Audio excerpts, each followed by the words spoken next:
Mesdames et messieurs, bonsoir et merci d'être au rendez-vous de cette session d'information sur Canal 3 Bénin. Voici les titres du journal. Le Bénin abrite depuis ce matin la première édition des Journées nationales de développement.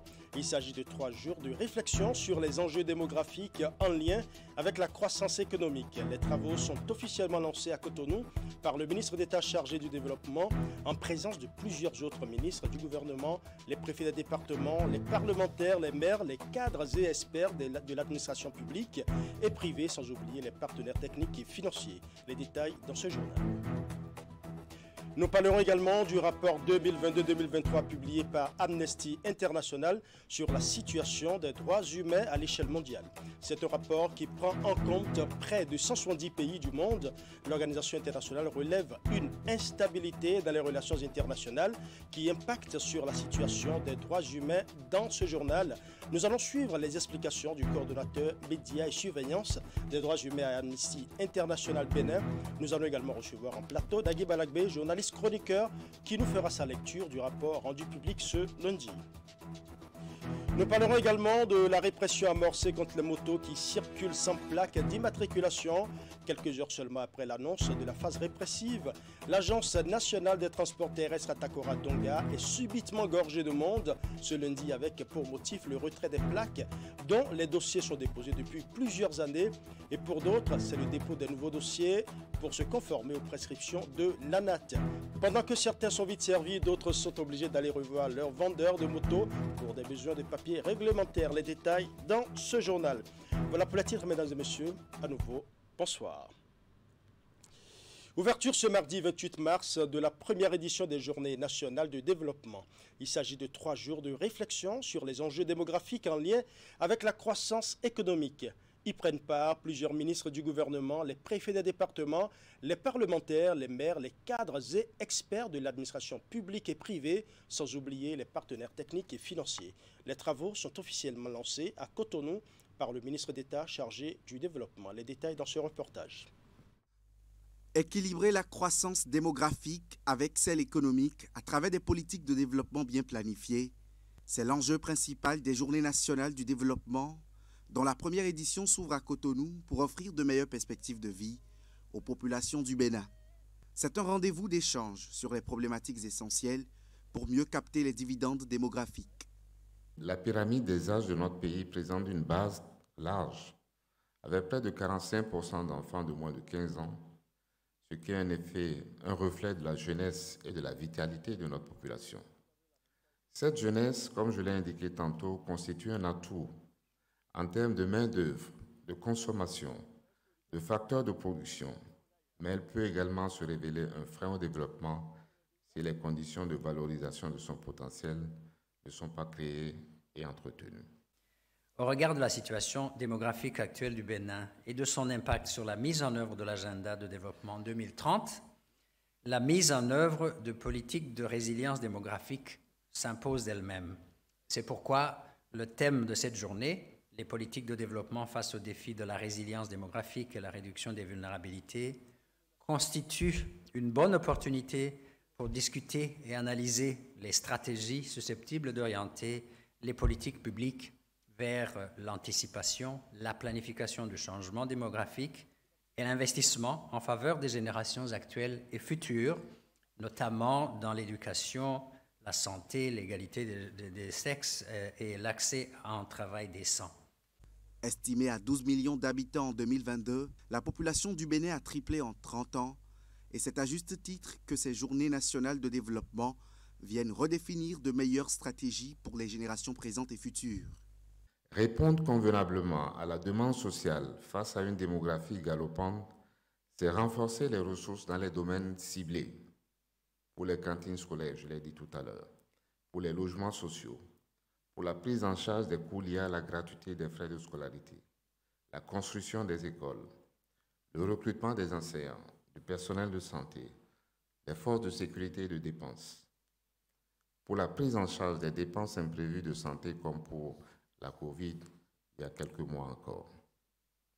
Au-delà de la demande sociale qui s'accroît de façon fulgurante en réponse à la forte croissance démographique, cette dernière exige aussi des investissements encore plus importants en construction de routes, de marchés, de châteaux d'eau, d'adduction d'eau potable, de voirie, de renforcement des capacités de génération d'électricité et d'électrification, d'assainissement, d'investissement dans l'agriculture pour que chacun puisse manger à sa faim.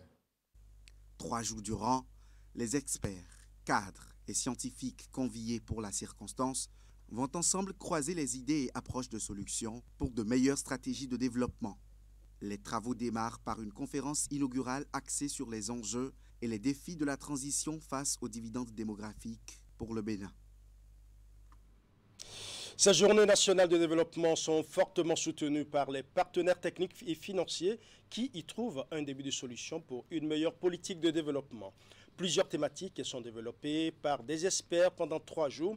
Les avis des participants ainsi que les approches de solutions seront recueillis dans une vision participative et inclusive pour renforcer les politiques de développement en adéquation avec la croissance démographique. Nous allons suivre les explications du représentant résident de l'UNFPA. Il est suivi du directeur général des politiques de développement. Suivant. Le développement, c'est d'abord pour la population. Mais la dynamique de la population, c'est-à-dire les changements, non seulement en nombre, mais en structure de la population, est importante à prendre en compte dans la planification du développement. Sans cela, il est difficile pour faire le développement pour la population, pour les hommes et les femmes. Donc l'UNFPA se sent interpellé pour accompagner le gouvernement. Quand on parle aussi de la dynamique de la population, il y a des composantes. Il y a les naissances, il y a les décès, la mortalité, la migration, et tout ceci interpelle l'UNFPA au premier plan.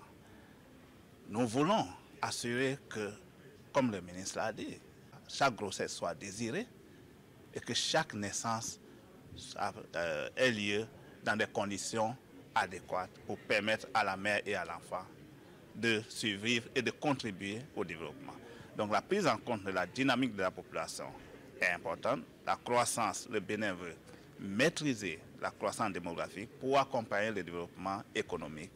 Et UNFPA, le Fonds des Nations Unies pour la population, accompagne donc tous les acteurs qui sont déterminés à faire en sorte que le développement soit d'abord humain. Donc pendant ces 3 jours, nous avons la thématique centrale qui est les politiques de développement face aux défis de la résilience démographique et de la réduction des vulnérabilités. Ces thématiques sont déclinées en sous-thématiques qui vont aussi bien des questions de la croissance démographique sur l'impact de la croissance économique, mais aussi sur la question des gestions des populations, l'urbanisation, les questions d'inondation, comment créer une ville résiliente et aussi sur des questions de la résilience face au choc. On a connu ces dernières années 3 chocs successifs, le choc Covid qui a montré que la question de population était au cœur de la propagation des maladies. Et quand vous regardez les chocs Covid, on voyait que les pays où il y avait une population très âgée et très concentrée, la maladie se propageait plus vite que là où il y avait une population plus jeune et plus espacée. Et on voit aussi les questions de l'autre choc que nous avons connu, c'est les chocs économiques dus à la guerre en Ukraine aujourd'hui. Et comment faire pour que nous soyons résilients à ces chocs-là.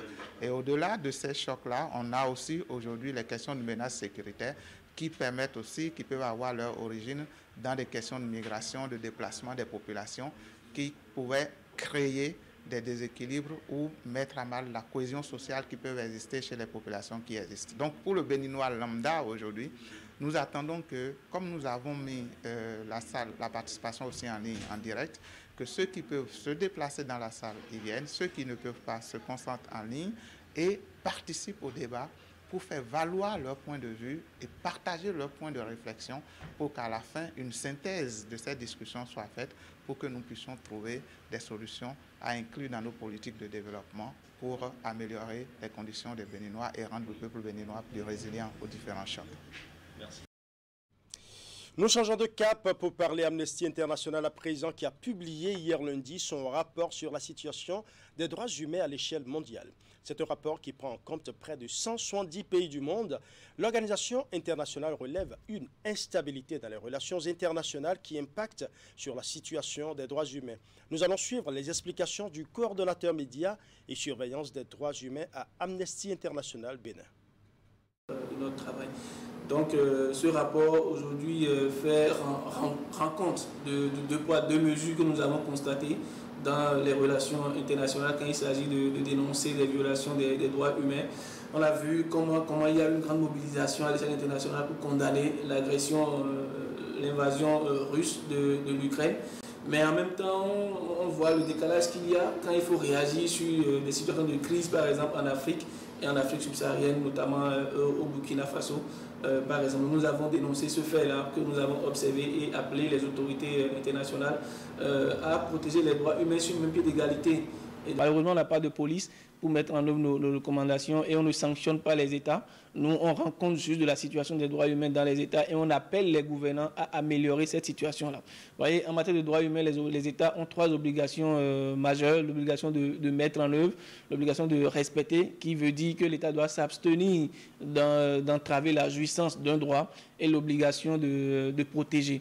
Et donc cette obligation de protéger, nous, on appelle les autorités à renforcer leurs obligations en la matière. Donc après ce lancement de rapport, nous allons continuer le plaidoyer, nous allons continuer à mettre la pression sur les autorités béninoises pour l'amélioration de la situation des droits humains au Bénin. Et donc nous irons les rencontrer, nous allons passer également peut-être au niveau international, puisque l'Amnesty International a un statut d'observateur au sein des Nations Unies.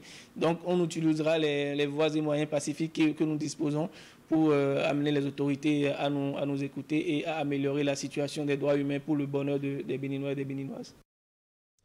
Et justement, sur cette question des droits humains, nous recevons en plateau Naguib Alagbe. Bonsoir. Bonsoir, Ilaïs. Bonsoir à tous. Vous êtes journaliste, chroniqueur. Vous avez pris connaissance de ce rapport 2022-2023 d'Amnesty International.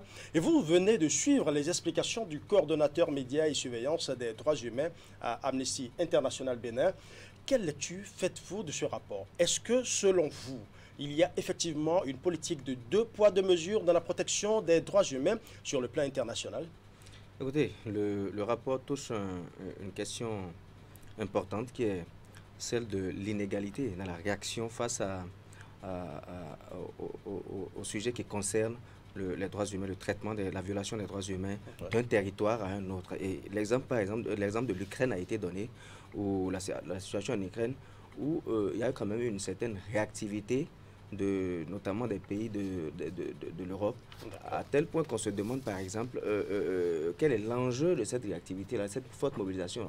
Est-ce vraiment pour la protection des droits de l'homme ou est-ce que d'autres enjeux sont cachés derrière cette réaction-là? Donc cette situation-là, il fallait la voir telle que l'Amnesty International l'a vu et apprécier par exemple les autres situations dans lesquelles par exemple les États la communauté internationale aurait pu réagir et qu'elle ne l'a pas fait. Est-ce à dire que les réactions se font par intérêt ou simplement parce qu'il faut réagir en temps voulu? Bon, on observe juste que la réaction n'est pas la même pour les mêmes infractions, pour la même violation des droits humains. La réaction d'un espace à un autre, d'un territoire à un autre, la réactivité n'est pas la même. Les mêmes questions pour lesquelles toute la communauté internationale s'est mobilisée en Ukraine. Voilà. En Égypte, par exemple, les mêmes situations sont dénoncées depuis un certain nombre d'années et on n'a pas observé cette mobilisation-là. Donc, effectivement, on peut parler à ce niveau-là de deux poids, deux mesures quant au traitement des violations d'un espace à un autre. Oui. Ce rapport d'Amnesty International parle également de réponses insuffisantes aux atteintes aux droits humains commises aux quatre coins de la planète et qui ont d'ailleurs alimenté l'impunité et l'instabilité. Naguib Alagbe, selon vous, à quel niveau se situe cette impunité dont parle Amnesty International et qui suscite selon vous toujours le rapport, est-ce qu'il y a eu un rapport d'instabilité dans les relations? Oui, en fait, qui punit? C'est toujours cette communauté internationale, parce que c'est pas Amnesty International. Voilà, parce que qui punit? Donc, impunité, c'est normal. Du moment qu'il n'y a pas de réaction, il peut pas avoir, c'est-à-dire l'impunité ne peut pas être, la question de l'impunité, on ne peut pas mettre de côté la question de l'impunité. Parce que ce sont les mêmes pays qui doivent réagir, qui peuvent être amenés à punir. Donc, du moment qu'elles ne réagissent, que ces pays-là ne réagissent pas, voilà, on assiste à ce à quoi on doit assister dans ces conditions-là. Et c'est pourquoi je crois que la proposition qui est faite pour que l'ONU, par exemple, se dote des moyens, se dote de la possibilité, par exemple, des mesures de coercition à l'égard des pays, d'un certain nombre de pays identifiés notamment ces questions-là, peut être par exemple une solution aussi, non?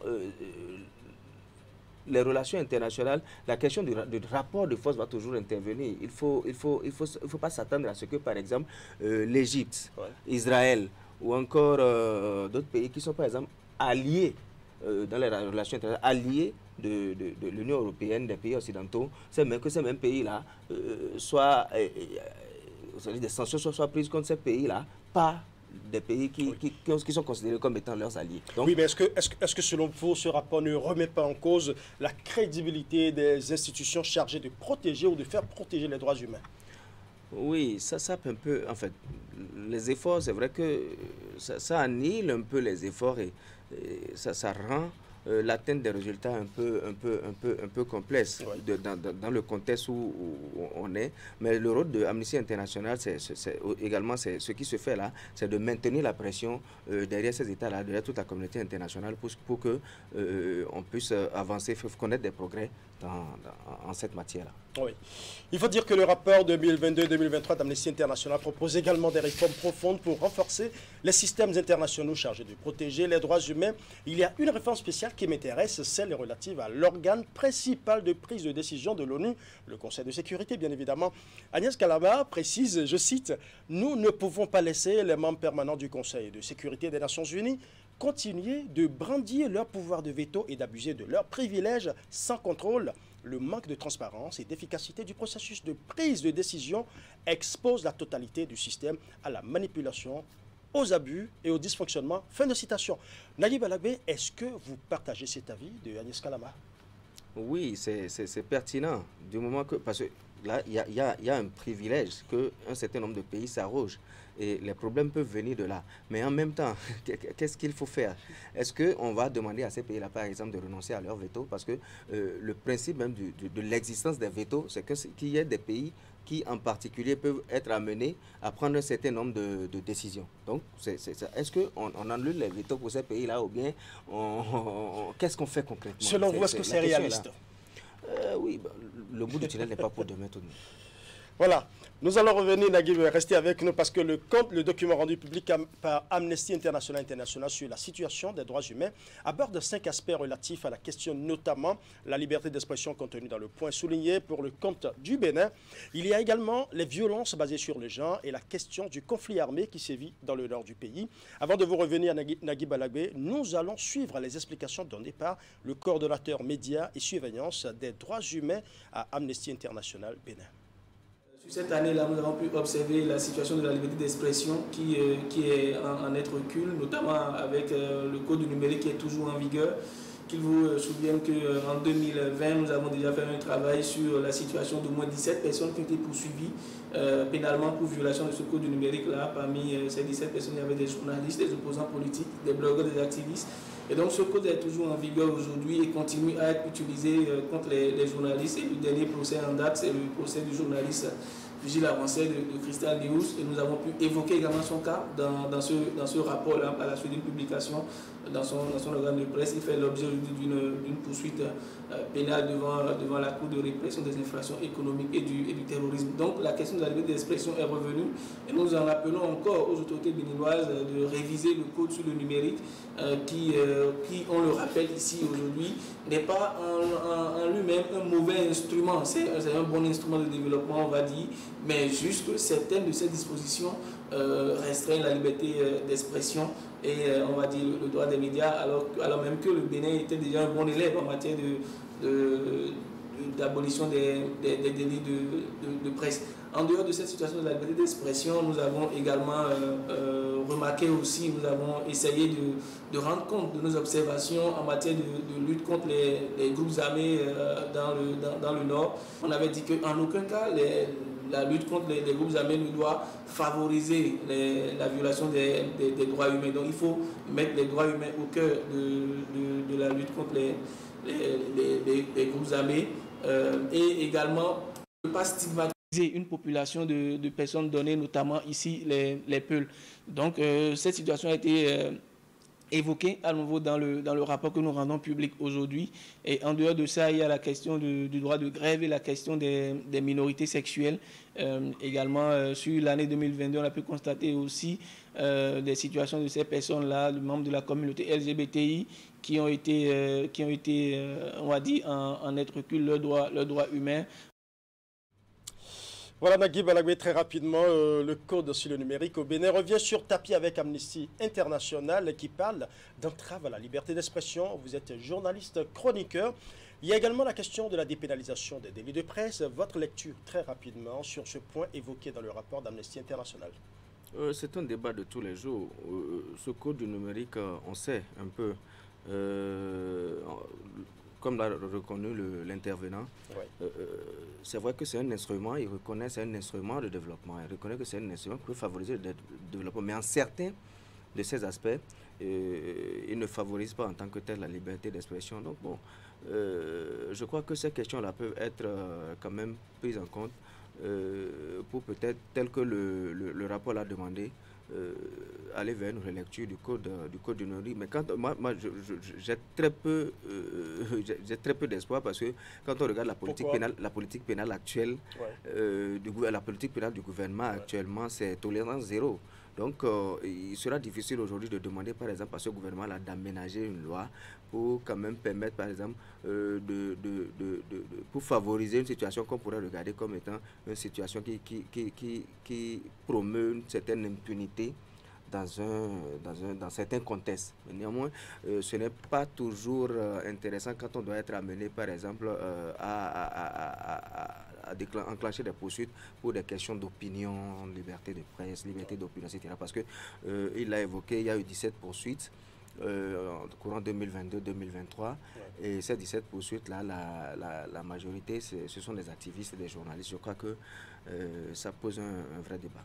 Oui, c'est un peu comme une épée de Damoclès qui plane sur la tête des journalistes, je pense. Bon, en effet, bon, épée de Damoclès, c'est un contexte dans lequel il faut savoir mouvoir. Maintenant, il faut quand même garder, il faut Amnesty International, il faut garder les structures aujourd'hui qui travaillent dans ce sens-là. Il faut peut-être maintenir le cas pour voir si peut-être quelque chose peut changer. Mais moi, comme je le dis, j'ai pas grand espoir en ce qui concerne par exemple un changement de situation aujourd'hui.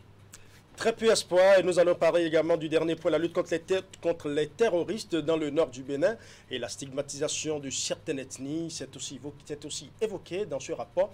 Amnesty International suggère que les opérations soient menées dans le strict respect des droits humains. Votre analyse? C'est une question un peu sensible. C'est un peu comme par exemple quand on travaille par exemple à faire respecter le droit humanitaire dans un contexte de guerre, de violence entre États. C'est compliqué parce que vous voyez, les moyens utilisés par ces terroristes-là appellent par exemple à une réponse quand même d'une certaine ampleur. On est obligé par exemple de porter la réactivité à un certain niveau pour pouvoir contrer les... voyez-vous, donc comment en même temps qu'on veut éradiquer le mal, arrêter le mal à la racine, on arrive à tenir compte par exemple de ces aspects-là, à tenir compte des questions de respect des droits humains, etc. Je crois que ça va être délicat, ça va être oui, le rapport parle beaucoup plus de stigmatisation de certaines ethnies du Bénin, notamment d'ailleurs le coordonnateur l'a soulevé tout à l'heure, il parle notamment des Peuls. Est-ce que cette stigmatisation ne pose pas de problème? Oui, là par contre je pense que quelque chose peut être fait, mais la stigmatisation ça vient de qui? Je crois que je ne pense pas que par exemple dans sa réaction face aux terroristes, par exemple, les États, les institutions étatiques soient amenés, par exemple, à pointer du doigt une communauté ou une autre. Donc, moi, je pense que là n'est pas problème. Là n'est pas le problème. Le problème, c'est un rapport aux moyens qu'on utilise effectivement, pour contrer ce fléau-là. Je dis que, compte tenu de l'ampleur de la situation, c'est un peu compliqué quand on veut en même temps regarder du côté du respect des droits humains et consorts. C'est compliqué. Merci à vous, Nagui Balagbe, d'être passé sur ce plateau avec vous. Nous avons évoqué le rapport Amnesty International 2022-2023. Je rappelle que vous êtes journaliste chroniqueur. Merci pour vos analyses. C'est moi qui vous remercie. Nous parlerons à présent de la répression amorcée contre les motos qui circulent sans plaque d'immatriculation. Quelques heures seulement après l'annonce de la phase répressive, l'Agence nationale des transports terrestres Atakora Donga est subitement gorgée de monde ce lundi, avec pour motif le retrait des plaques dont les dossiers sont déposés depuis plusieurs années. Et pour d'autres, c'est le dépôt des nouveaux dossiers pour se conformer aux prescriptions de l'ANAT. Pendant que certains sont servis rapidement, d'autres sont obligés d'aller revoir leurs vendeurs de motos pour des besoins de papiers réglementaires. Nous allons revivre ici dans ce reportage l'ambiance qui a prévalu hier sur le site. Régis Hippolyte Agossou pour les détails. Une longue file d'attente ici, devant les bureaux de l'ANAT à Takoradonga, à Natitengu. Ils ont pris d'assaut ces lieux ce lundi, soit pour retirer leur plaque d'immatriculation ou déposer les dossiers afin d'en établir une. Des informations ont en effet circulé ces dernières heures, annonçant une imminente répression quant aux motos sans immatriculation. Voilà donc ce qui fait courir dans les départements de la Takora et de la Donga. J'ai déposé mes dossiers depuis 2017. Ce matin, je suis arrivé à la NAT pour retirer ma plaque. Comme John parlait des répressions qui vont commencer dans la semaine, c'est pour cela que je suis arrivé ici pour retirer ma plaque. J'ai quitté ma Dassari pour affaire de plaque. C'est maintenant que je vais déposer mes dossiers pour pouvoir prendre mon plaque. J'ai décidé de venir, c'est parce que, bon, en temps, ils auront dit que moto sans plaque ne peut plus circuler. C'est pourquoi je suis là. J'ai quitté Ankuru dans la commune de Djougou pour venir faire ma plaque de la moto à Natengu. Je suis venu, ils m'ont donné la papier de déposer. Et maintenant, ils m'ont donné la papier de l'entrée. Après, ils vont m'appeler de venir prendre. Moto garée, papier d'achat et de dédouanement en main, chacun attend son tour devant ses bureaux où les agents se disent acculés depuis l'annonce de la dite répression. Ces derniers temps, comme vous le voyez vous-même, il y a une affluence terrible par rapport à l'immatriculation des motos. Comme ils ont appris maintenant qu'il y a une répression, les gens s'affluent vers nous pour déposer leur dossier d'immatriculation. Si certains sont à jour et n'ont aucun problème dans le processus de demande de la plaque, d'autres par contre ont des difficultés liées à plusieurs facteurs. Pour d'autres, c'est les motos payées sans facture normalisée et on leur demande de rejoindre leur vendeur pour avoir la facture normalisée. Des fois, il y a les papiers qui n'ont pas la quittance et il faut repartir vers le vendeur, retirer la quittance. D'autres, c'est erreur au niveau du châssis de la moto. Les gens qui viennent de Nigeria, eux autres, bon, même s'il y a erreur sur le papier d'achat, on vérifie sur la moto et on fait la réception. Et c'est en fonction de ça, ils iront maintenant à la douane dédouaner la moto. En tout cas, les tests sont assez clairs quant à l'obtention d'une plaque d'immatriculation en République du Bénin. Pour immatriculer une moto, il y a toujours des papiers que nous demandons. Les tests sont prévus. La douane de la moto, les papiers de douane, le papier d'achat. Aujourd'hui, maintenant, c'est la facture normalisée que nous réclamons. Parce qu'il y a un test qui est sorti au niveau du ministère des Finances pour réclamer depuis avril 2021 pour demander à tous ceux-là qui vont acheter une moto de réclamer une facture normalisée auprès de leurs vendeurs. Donc, c'est ce papier-là qu'on apprécie. Le papier d'achat, qui est une facture normalisée aujourd'hui, le papier de la douane et aussi la photocopie légalisée de la carte d'identité du demandeur de plaques. Et pourtant, pendant ce temps, plus de 4000 plaques sont stockées ici et n'attendent que leurs propriétaires. Les gens avaient déposé les dossiers ici depuis 2018 même. Les plaques sont là, on les a appelées, on les a rappelées, mais on ne les voit pas.